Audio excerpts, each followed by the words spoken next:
Forget what you know about Warzone loadouts, it's all wrong.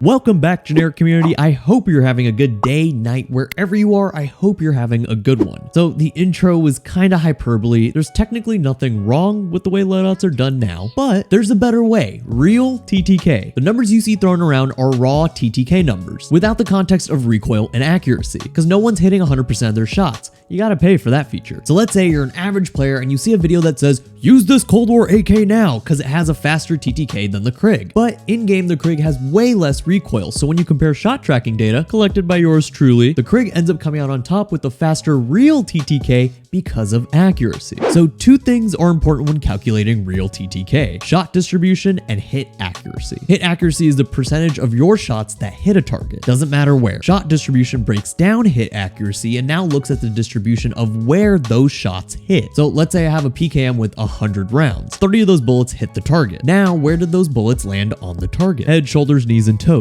That kind of stuff. So here are the percentages for the long-range Cold War AK. And you see I have it broken down by skill level, casual, tryhard, sweat. Long range I consider to be anything past 30 meters or more. And I'm still kind of working on that with the computer vision.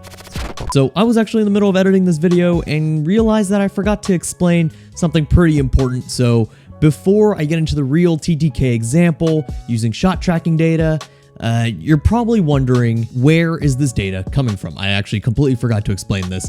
My bad, you know, so... Good question. Well, without getting too technical, I'm using computer vision to track accuracy. I've set it up on multiple friends' PCs of varying skill levels to try and collect as much data as possible. I then used machine learning to create a predictive model for accuracy per weapon per skill level. Obviously, there are a lot of sample size issues in play here. Also things like, let's say a weapon gets a complete recoil overhaul like the Farah did. Early on in the integration, it had one recoil pattern. They changed it and it ended up being pretty good at medium to long range. It didn't have like this weird recoil pattern that swirled this like side to side. It was more vertical. And if something like that happens to a weapon, I pretty much have to throw out whatever data I collected on it, on its accuracy, when it had that old recoil pattern. So if they change the recoil pattern, I pretty much have to throw away a bunch of data. But even with those issues, overall, the calculations that I get for real TTK, as well as the accuracy values that I get using computer vision, are pretty accurate, surprisingly. But the one big issue that I see here, the method of tracking data may not be, how do I put it? It's a gray area TOS wise. While my program is a third-party tool which interacts with the game, it isn't malicious, nor does it actually inject into the game's code in any way, but in theory could be used for malicious intent. So yeah. Anyway, back to the video. So now that you understand the foundations of real TTK, let's look at it in practice. So here we have three different graphs, all comparing the real TTKs of the Krig and Cold War AK with a long range setup. I actually put out a video last week about this specific long range Cold War AK. I'm recording this after the patch that had the AK buffed, had better recoil, less visual recoil. The build is still pretty much the same, although maybe you might want to switch to 3X now because it is a lot more viable given that the visual recoil has been pretty much eliminated. These graphs have different TTKs because they're based off skill levels, which I'll explain later in the video. We'll get to it, don't worry. Let's focus for now on the two extremes of skill, casual and sweat. Remember, according to JGod, the time to kill of the Cold War AK is around 500 milliseconds with 2 headshots.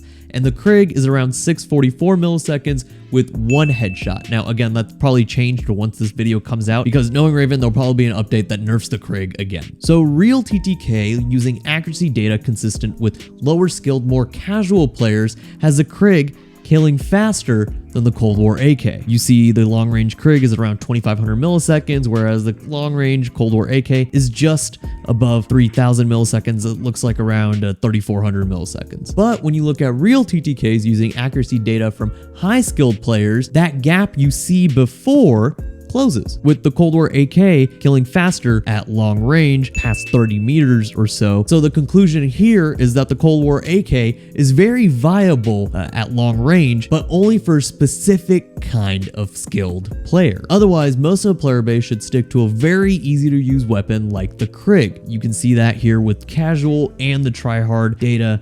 Tryhard data, yeah, it does start to kill a little bit faster at around 2250 milliseconds, and this includes a Cold War AK around 2600 milliseconds. In essence, the real TTKs are supposed to model the actual felt TTKs, the perceived TTKs players experience in-game. And that's why instead of a 400 millisecond TTK, these numbers are much higher. Because again, not every shot is hitting. You can also apply the shot tracking concept to different skill levels to find real TTKs based on your skill. I don't know about you guys, but I've played FPSs for a pretty long time, pretty much my entire life. And anybody that's played FPSs for more than like 5 years can tell you that one of the big differences between a high skilled player and a low skilled player are things such as like crosshair placement. So for example, lower skilled players tend to have more lower stomach and leg shots with the occasional chest and head shots due to recoil or just bad crosshair placement. Sometimes they're just, pre-aiming the ground instead of having their, crosshair at head level. Or, if they are somewhat aiming at the ground or at people's lower extremities or lower stomach and they're not that great at controlling recoil, that recoil will kick and they'll end up with the chest shot or lucky headshot. I mean, if you've played video games and FPSs for long enough,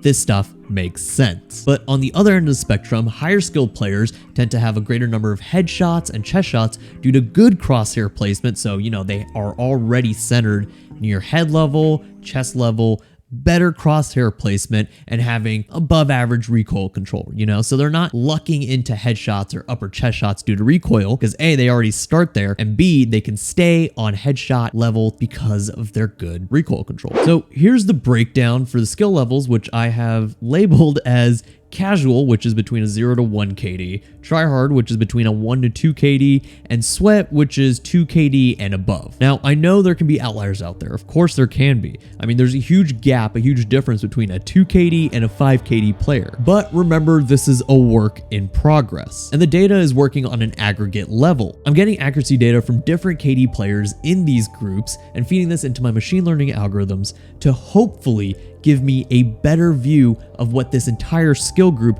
may look like from an accuracy perspective. So this is only going to get better and more accurate overall when I start adding more data samples as time goes on. And we'll probably end up splitting up these skill groups into smaller brackets. Right now there's 3, casual, tryhard, and sweat, but I can see anywhere from 6 to 10 in the future once we get more data. Essentially, real TTK is supposed to give you a better idea of a weapon's TTK in your hands. So where can you find this data from now on? Well, you can find it here on this YouTube channel and also here on the Subliners TikTok page. But you're probably wondering, why gatekeep the data? Why not make a spreadsheet, or better yet, a website where everyone can view this data for free? And as much as I would love to do that, everything I've talked about and shown here today is very much a work in progress. I just wouldn't feel comfortable putting out all this data in full for every weapon when it's simply just not complete or up to par. The plan when making loadout recommendations or meta videos would be to fully collect the data that I have on my end, and then from there analyze it and figure out what weapons are good, and then tell you guys what to use based off of the real time to kill, show it off, stuff like that, instead of just